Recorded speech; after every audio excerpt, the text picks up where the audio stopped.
your official home for everything CORT. You're tuned in to the fastest show in sim racing, the CORT Report, your one-stop shop for news pertaining to the CORT Training Paints Championship Series, the CORT National Series,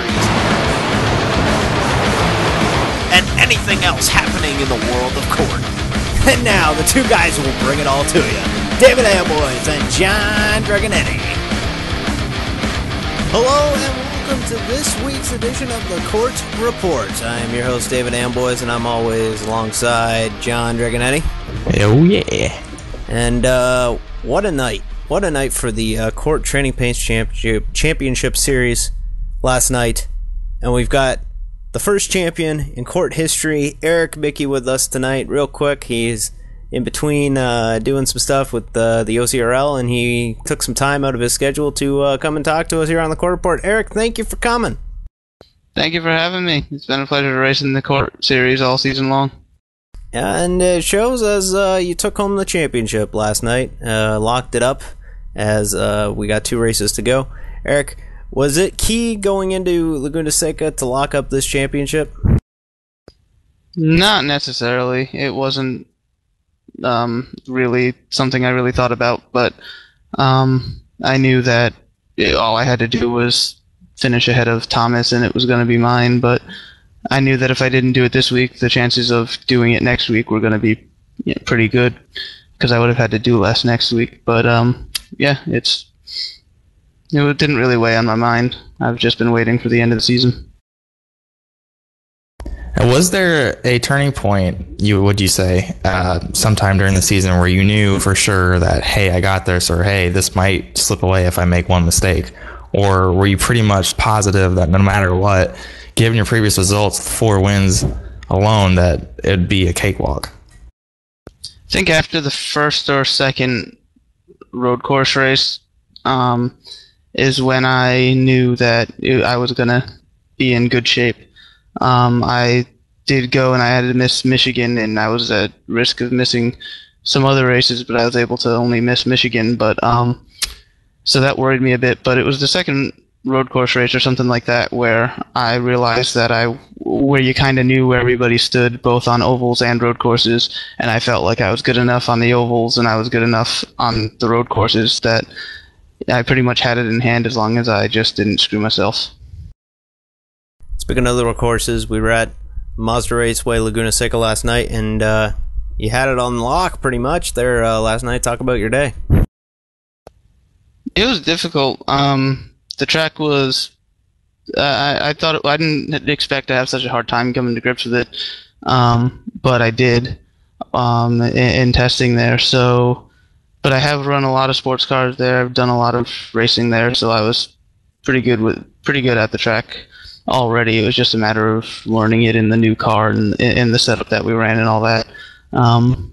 But yeah, I was learning all the way through the race, so it was kind of just taking it lap by lap and seeing how the thing changed. And the only thing I need to work on is pit road. And we saw there later in the race, during the cycle of pit stops, Kyle was able to kind of come out right behind you, almost on your tail, with your teammate Morris there. And it was pretty close. I think all you guys were within about a second of each other. He pushed it on fuel. Did you think that he might be able to get, in front of you after that cycle of pit stops? Because like you said, you were having a little bit of trouble, or was that kind of not really even a factor in your mind? I screwed up coming on my lap coming to pit road, and then in pit road I didn't get all there was to get. So when I saw the interval to Thomas at 26 seconds or something like that, I realized, this is going to be difficult to overcome that. And I knew that ahead of him was Kyle. So really it was just about, hitting my marks, and I pulled away from them before, so maybe even if they do beat me out, I could still be faster than them and get back to them. But honestly, it kind of made me think, all right, now I'm going to have to settle for third and go next week and try to wrap it up at Pocono. But I barely got ahead of Thomas when he came out, and it was the same thing with Kyle, and it was pretty fun racing them because we all had to stay on our game there. Yeah, absolutely. And some news that you got Kyle Young as a teammate next season. I'm sure you're looking forward to that. Yeah, he was pretty impressive. I don't know too much about him, but he impressed me last night in that race. And so afterwards I was talking to him about it, and he's more than happy to come on board with us for next season. And then in Grand Am, we're going to be partnering. So right now it's going to be all about figuring out what to do with the team next season because we've got 4 drivers and 3 cars. Who's going to be odd man out? Because we leave only 3 cars per team here at the Championship Online Racing Teams. Eric, you got anyone you want to thank real quick on this championship run? I got to thank you guys, David and John, and everybody else, Andrew Hayes, everyone who works to put this thing together and works hard on the website and the court report and all this. And because I've been looking for an IndyCar thing to run for a while, and to finally have something that works for me and I can come and have fun and race these cars is big. So I got to thank you guys for that. So that's pretty much it. If it wasn't for you guys doing this, then I wouldn't be running an IndyCar. Absolutely, absolutely. Well, we'll let you go ahead and get back there, and hey, win that truck race over at the OCRL for us, eh? I'm trying like hell. Alrighty, that's Eric, Micke. Eric, thanks for coming. Alright, thank you. Alright, that's Eric, Micke, and he's good to go. And Eric had a good run last night, led 41 laps, and took the victory at Laguna Seca as we start to go down the field. Kyle Young second, a good run for him. Yeah, like we mentioned before, he pushed it on fuel and kind of was able to lead a couple of laps there, and would have been really beneficial for him to get a win. But nonetheless, good news for him getting the team up with Micke there and their whole BE3M team. I know he's a little bit disappointed that after that cycle of stops, he was right there on his tail and just couldn't get by him, but he was definitely excited, regardless of the finish. Absolutely. Thomas Morris, which now makes it, if this were next season, a bombshell E3-1-2-3, and he comes in and finishes in third. Again, another good run for him. He qualified incredibly well. It was really really looking fast in practice and qualifying, but got a little off track there, and unfortunately kind of ruined it a bit for him, but still got a top 3, so he can't really complain with that at all. John, you came home 4th. Yes, I didn't hit anything.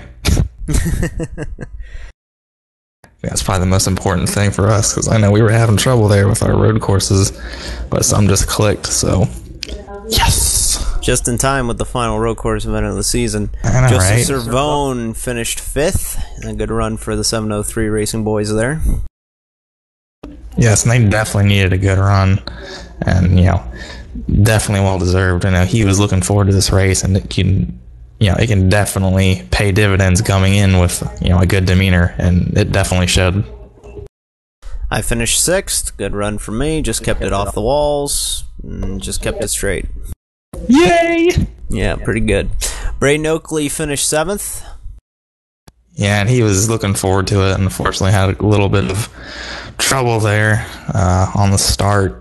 Kind of got mired back a little ways and wasn't entirely able to make it back up, but he still had a good run nonetheless, top 10. Yep. Christian Kendall in a rare appearance here at CORT in the IndyCar series, in the Train Paint series, finishes up in 8th. Quiet run, but definitely good nonetheless. With his limited number of starts, with that being one of only a few or a couple this season, he'll definitely take that. Absolutely, absolutely. Now we're working into the guys who had a lot of tough luck this week. Cody McCorkle finished 9th. Yeah, and he was looking forward to the race as well as a couple other people that unfortunately got mired back in the back of the pack. But, it's just one of those things. It's, thrive or get eaten alive. I like that. Thrive or get eaten alive. That's Pretty good right there. Just made it up. Yeah, just made it up. Made it up right now. Just did. Will Roberts in the number 78, not LOL sex. Delara finished 10th. Yeah, he was looking real strong there. He was definitely having some high hopes, but like most everybody, pretty much from about 9th on back, just a little bit of trouble there. And the crisis with the engines in the number 6 car continue as Mike Husby blew up again, coming home at least in the points in 11th.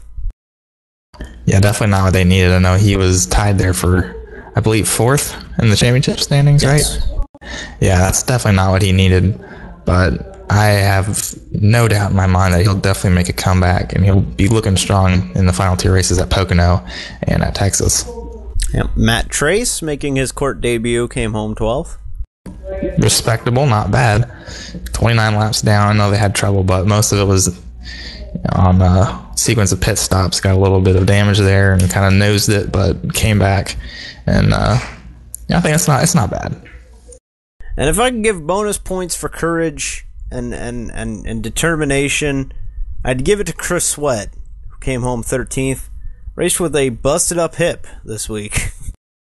Yeah, and believe me, I've had a dislocated shoulder before, and anyone else that's had some kind of ailment that is incredibly painful, it is not easy to race. So big props to him for even attempting a race, let alone finishing top 15. That's amazing. Not only that, but on a road course nonetheless. Exactly. It's not like it's an oval where, I'm not saying that ovals are easier, but there's not as much stress being put on the body from both directions. Chris was doing that at Laguna Seca, possibly one of the toughest road courses we run all season. Tyler Tucker came home 14th after a gotta-be disappointing run after winning last week. Yeah, he was coming in the track on Sunday, and he was really excited, but yeah, it unfortunately didn't turn out that way. I know he was riding a wave of momentum, but it ended pretty quickly, unfortunately. And speaking of momentum, Andrew Hayes wasn't able to keep up the momentum after his good run last week. He came home 15th. Yeah, again, another instance of bad luck striking. But he'll come back from it, definitely. He's done it before. He'll do it again for sure. Absolutely. And Biggie Brian Bliss came home 16th. And he was telling me if he didn't have the brake assist on, he'd probably have a good run. He probably could have contended for the podium. Yeah, it's a shame because he was looking really good in practice. But, again, I'll keep saying this. That's incredibly repetitive, but he'll come back for sure. He's a really good guy. It's hard, not being able to use the lower part of your body, but he has got some kind of determination, and it will pay off eventually, for sure. Absolutely. And speaking of hard luck, Tim Silman, that guy, man, he can't catch a break this season. Qualifies well, practices well, gets going, and involved in an incident early on in the event, which put him 17th. Yeah, he was 1 or 2 the entire time throughout the race there, but just kind of got a little bit squirrely off of the final corner and unfortunately nosed it into the inside wall. Yeah, his luck seems to be just terrible lately. Got the second at Michigan, and then from there it's just not really worked out as well as him and his whole team have planned. Yeah, looking to kind of get that luck next week when TSTV broadcasts the Pocono 250 on Monday. Matt Harrington, electrical issues again. Yeah, I don't know what's going on with that. We'll probably have to go back to the shop and look into it. I don't know. Our stuff's not having any problems, but it seems that his is, so we're not really sure what's going on with that, but we'll definitely have to look into it because we don't like seeing that kind of result. And court newcomer Carson Obey in the number 37 car comes home in 19th. Just couldn't really get out of the gate last night. Yeah, but not really to be discouraged. I mean, it's your first start on one of the most technical tracks that we go to this entire season. So I wouldn't say he should hang his head low because he did try. He gave it his all, and we really hope he comes back. because he's got some potential. It's just not entirely a strong suit road courses. Absolutely. Good attitude, and that's what we like to see at CORT, is a guy who has a good attitude and comes in and says, hey, you know what? I got next week. So good to see Carson come on down. Okay, so real quick, we're going to take a break. Kind of something that you guys are not used to. It's like, wait, commercial? Wait. Quite frankly, we got some stuff, some housekeeping to do here. So we're going to go ahead and take a break. And we'll be right back after these, whatever I put in between here. This is the CORT Report, CORTRacing.com. When you choose a great-tasting Miller Lite, you're choosing on taste, and that's the right choice, not the wrong choice, because right is way better than wrong. You don't try to do the wrong thing. Wrong on, brother? Back off, and I don't even know you. If someone asks you if everything's all wrong, ask them to pull your finger. Ever read the Bill of Wrongs? It was written by James Battison and John Sadams. Drawing a wrong triangle? Place this protractor at 90 degrees and sit on it. What's wrong around the corner? An 8-foot ex-con named Tiny, and he wants your wallet. That's wrong up your alley. Just like the drifter feeding moldy muffin stumps to his 13 hairless cats. Got a wrong hand man? I've got a cousin named Randall with clammy hands. The customer's always wrong? Well, that explains the waiter's creepy grin as I ate my toast. Two wrongs do make a wrong. Am I wrong? Wrong. So don't make the wrong choice. Make the right choice. And choose on taste. Triple hops brewed Miller Lite. Taste greatness. Miller Brewing Company, Milwaukee, Wisconsin. Great beer, great responsibility. Jimmy John's, world's greatest gourmet sandwiches. Ed speaking. Yes, I need a sandwich delivery right away. What kind of sandwich? I don't care. Just get it to 215 Elm Street right now. I'm on my way. Jimmy John's. Thanks for getting here so fast. You're welcome, sir. Here's your sandwich. By the way, did you know your house is on fire? That's why I called Jimmy John's. Fire makes you hungry? No, I knew you'd get here fast. Grab a bucket. We're gonna need more than 2 guys, sir. You're right. What'll we do? Leave it to me, sir. Hello, boss. Send everyone you got to 215 Elm. Doesn't matter what kind of sandwich, sir. I'll explain later. Thank you, sir. Jimmy John's. Come in. Sir, did you know your house is on fire? Yes, I did. Grab a bucket. Jimmy John's. Come in. Sir, did you know your house is on fire? Grab a bucket. Jimmy John's. Come in. Sir, did you know... Yes, I did. Grab a bucket. Jimmy John's. Come in. Sir, did you... Yes, I did. Grab a bucket. Fire department. Come in. Sir, did you know your... It's okay, Captain. We got it handled. Care for a sandwich?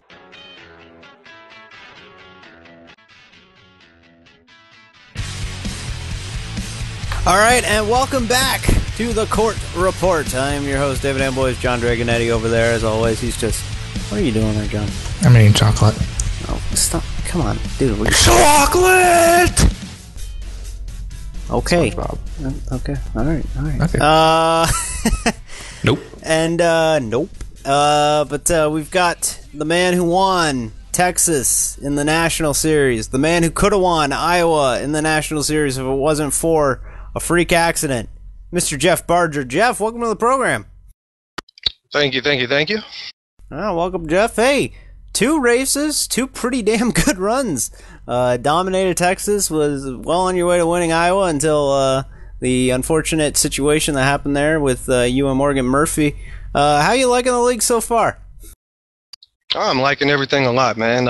Texas was a real good run. Enjoyed it.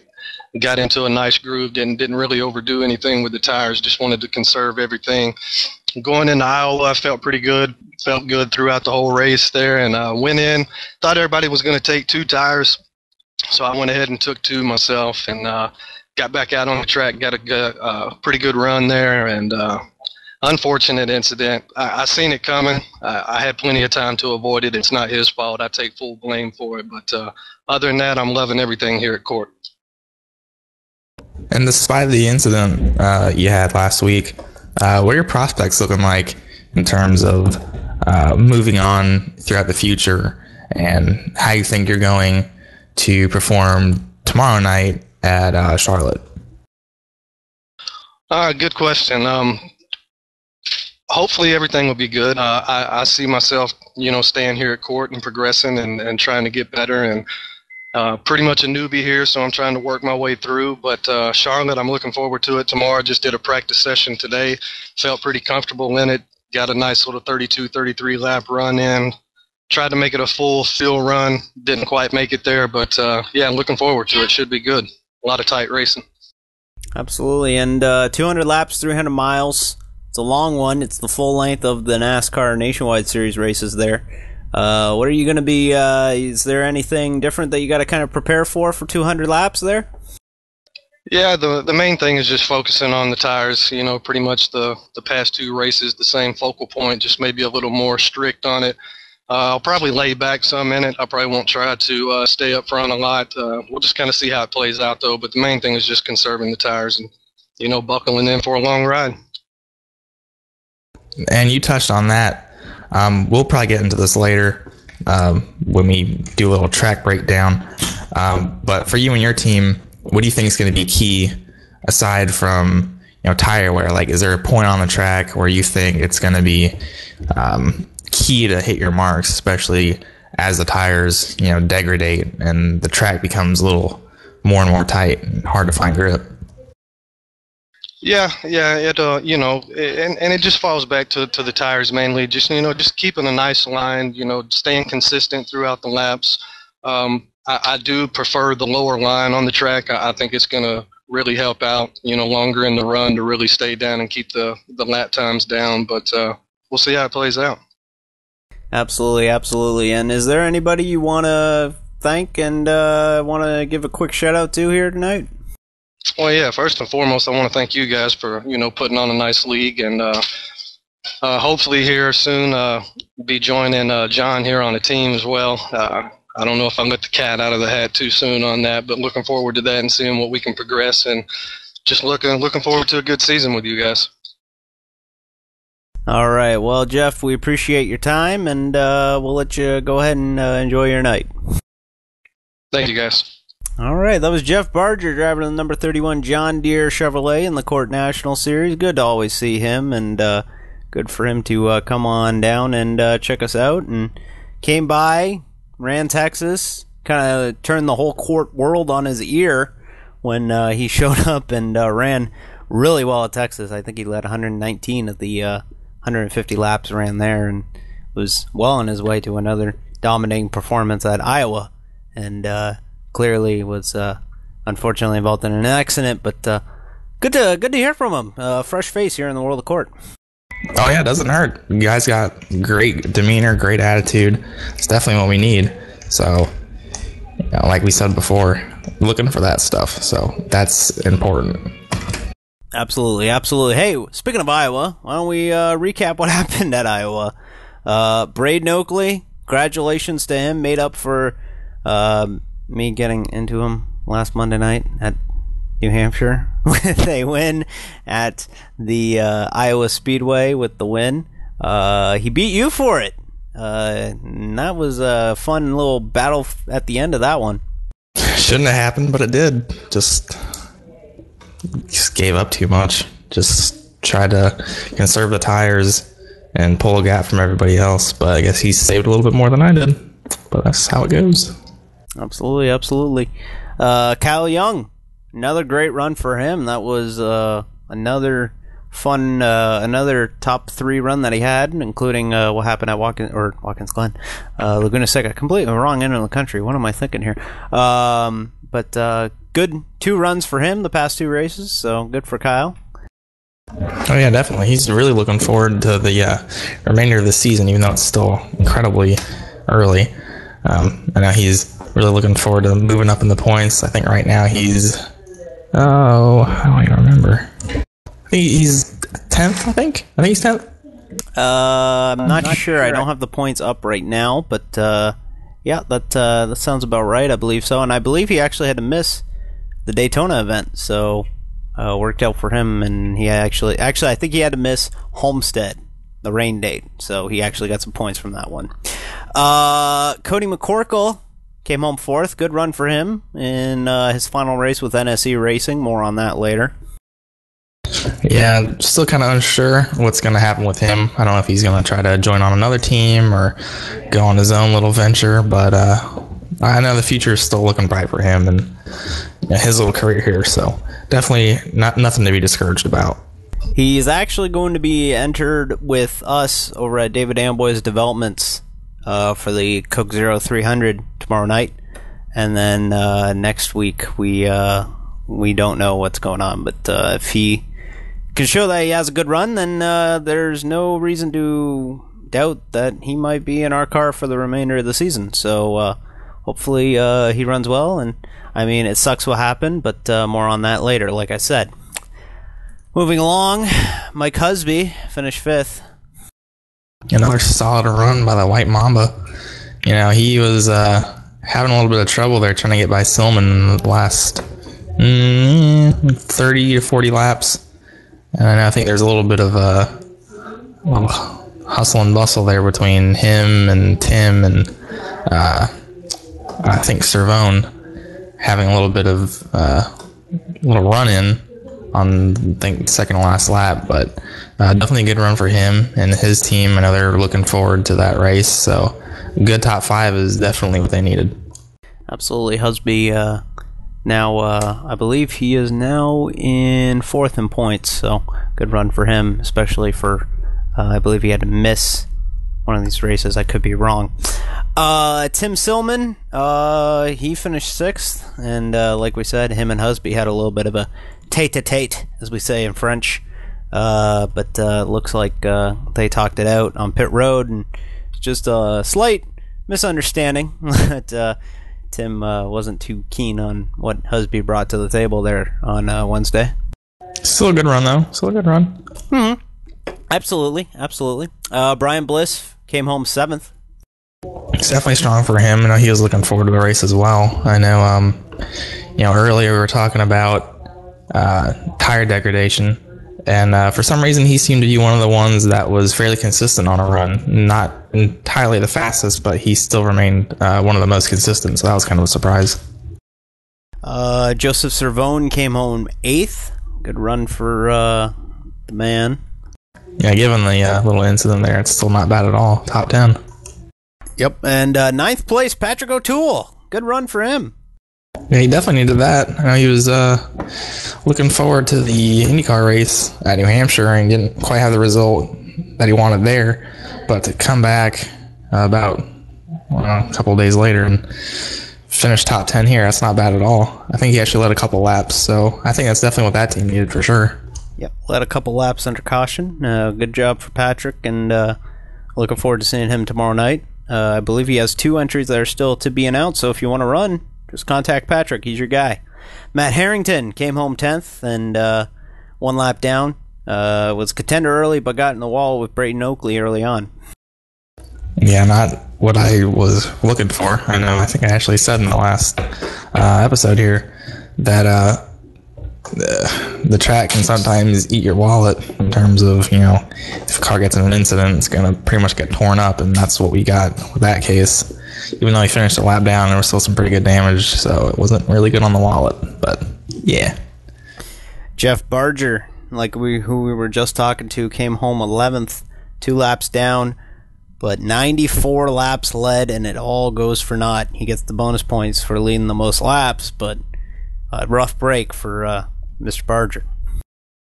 Yeah, unfortunate, but like we heard from a couple moments ago, he's going to bounce back, and we hope to see him back out on the track at Charlotte. Absolutely.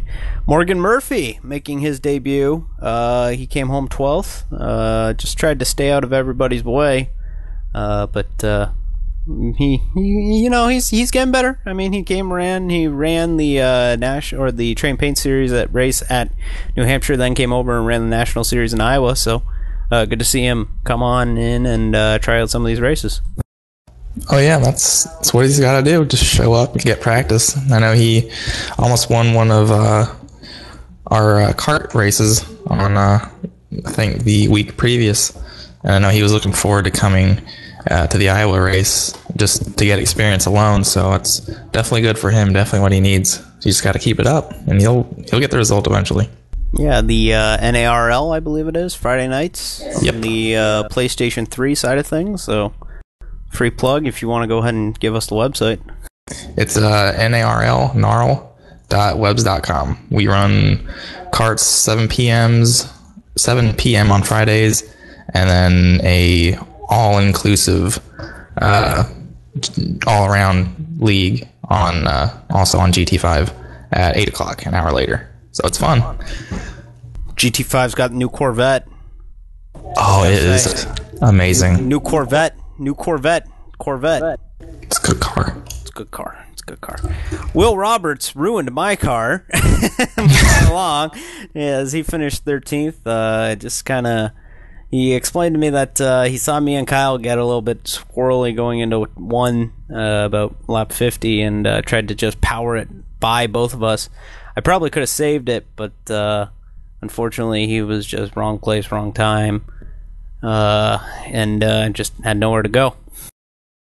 Yeah, definitely not what he needed in terms of a points day. I think he was in second place, only a few points behind the leader. So, yeah, that's unfortunate, but we're still incredibly early in the season, only 4 races in, so I don't really think there's anything to be worried about right now. Yeah, I mean, there's still 15 races to go. I mean, we still got a gigantic chunk of the schedule. We're only a quarter of the way through after tomorrow night's Coke 0300. And I finished last, because why not?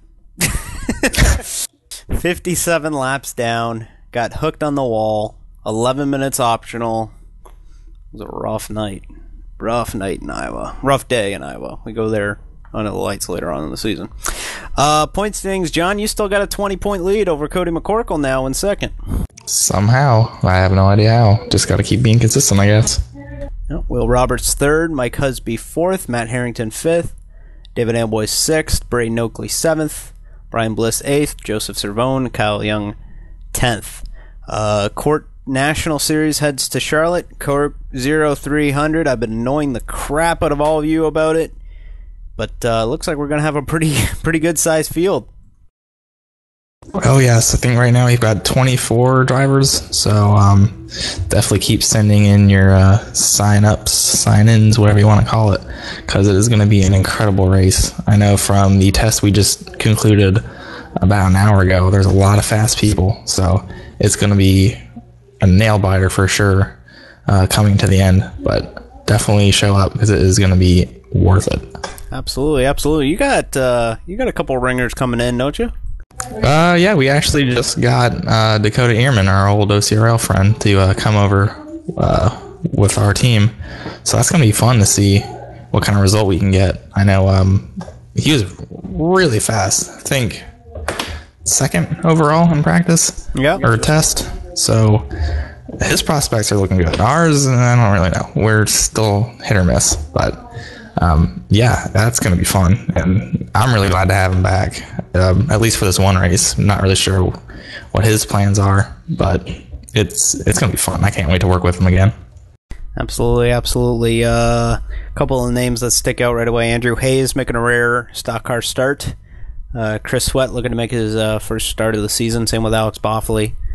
Johnny Williams coming over. Some good names coming in, and looking forward to seeing what we can get for the Coke 0300 tomorrow night. Moving along, team news, as we got some team news that we got, and if you got any team news, of course, use the hashtag CORTPulse, Pulse CORT. It's you can send that to CORT World Series or CORTNet Series on Twitter. All the info is on CORTRacing.com, of course. Well, Eric Micke was on the show earlier, and a question that many people are going to be asking him now during the offseason leading up to the start of the CORT Train Paints Championship Series. Man, I can't talk tonight. CORT Championship, yep, the CORT Series. That he will be taking over the number one.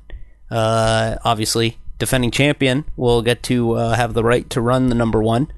I'm not sure if he told me he's still thinking about it. He saw how much Hayes struggled with number one last season, or this season.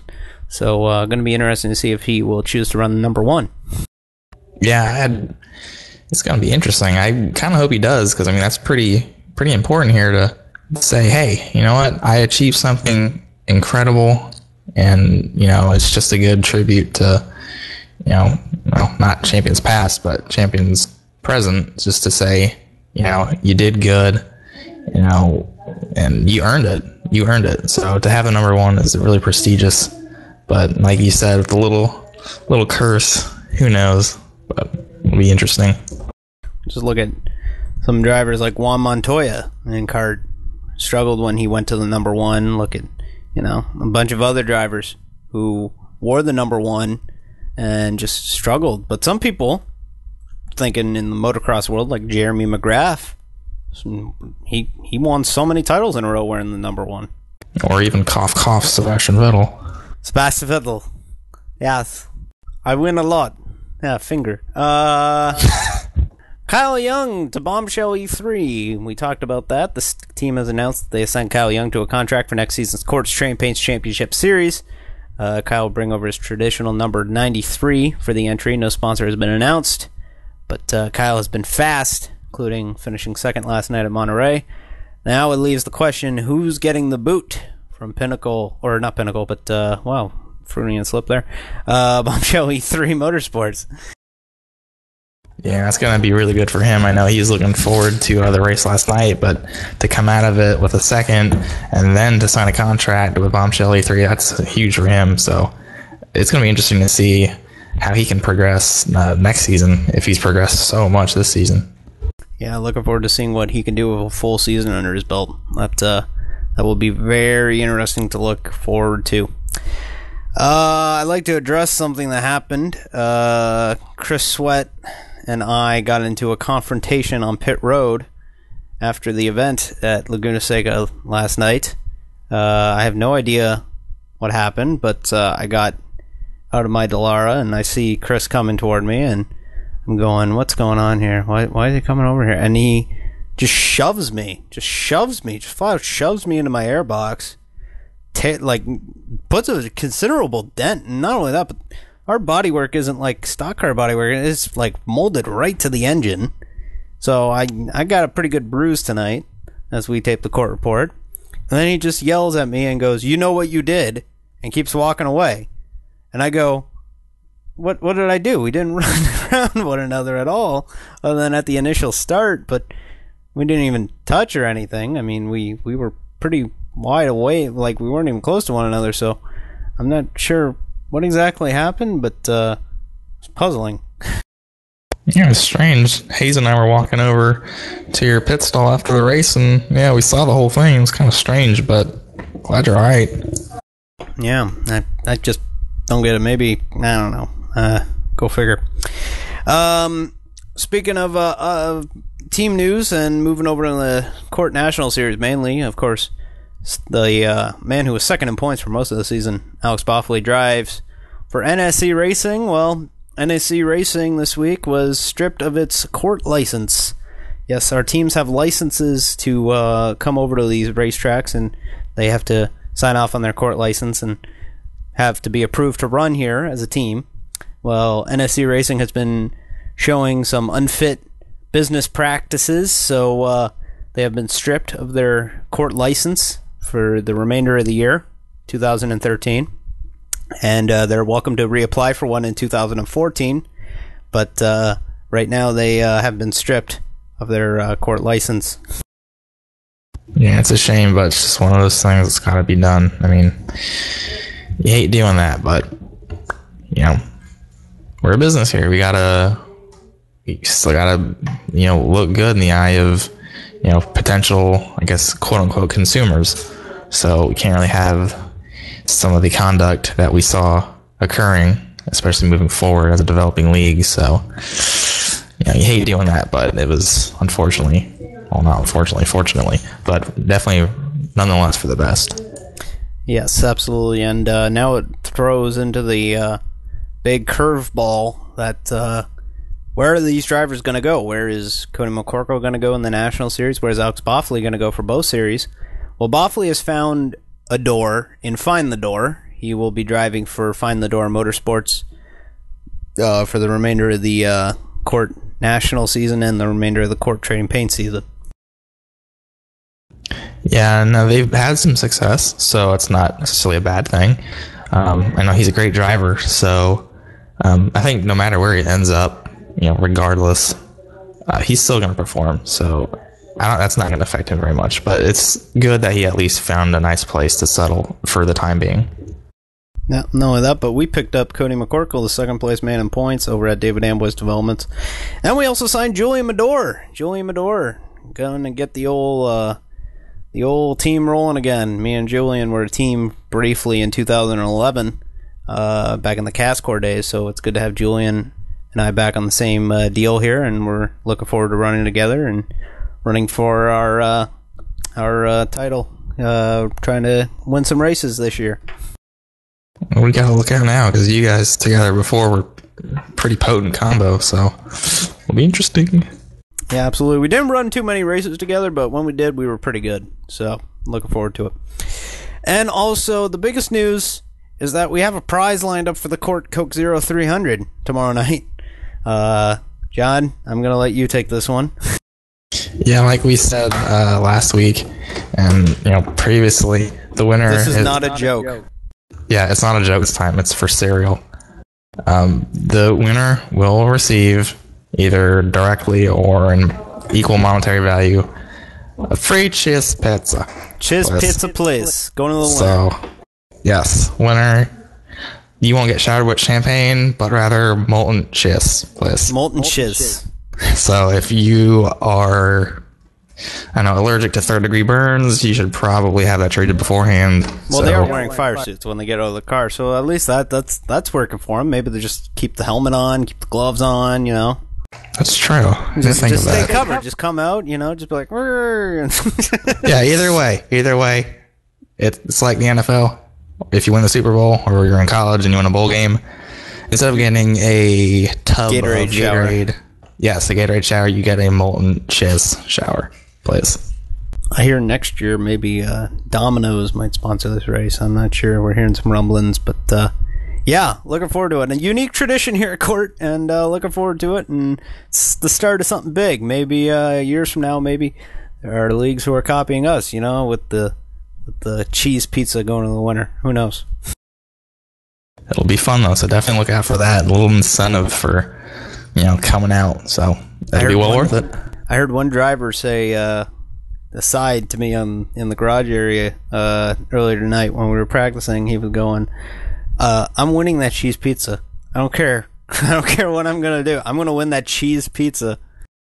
Now, John, is it a coupon, or is it monetary value, or is it iRacing credits? Because if it's iRacing credits, that's going to be tough. I don't know too many pizza places that accept iRacing credits. Well, it kind of depends on location, of course. If I can find a coupon or someone who will, donate a gift card, perhaps that might work. If not, then unfortunately, yes, it'll probably end up being iRacing credits. Either way, there's a prize for the winner. So yes, if you win, you get free stuff. So yay! But there is prize, maybe not chiz, but prize. Either way, you're still getting dumped with molten cheese. Yeah, so, that's still gonna happen, regardless. So just be prepared. Just if you win, just maybe stay in the car until all that comes out. Crap! I just cussed on the show. Oh well. Oh boy. That's just about gonna do it for us here at the CORT Report. I'm David Amboys. That's John Dragonetti. Free cheese. Yeah, free cheese is the motto tonight. Free cheese. Free the cheese. Man, we say cheese way too much on this show. Anyways, we'll see you guys on the flip side next Tuesday night. CORTRacing.com. We will be on the air with our recap from the Pocono 250, which is going to be broadcast on Team Explosion TV, TSTV, TeamExplosionTV.com, and they will be broadcasting the remainder of not the remainder, but the entire 2013A Championship Series season. Yes, you had to wait that long for the announcement. But let's have a good night, and we will see you next week. This has been your CORT Report for January 15th, 2013.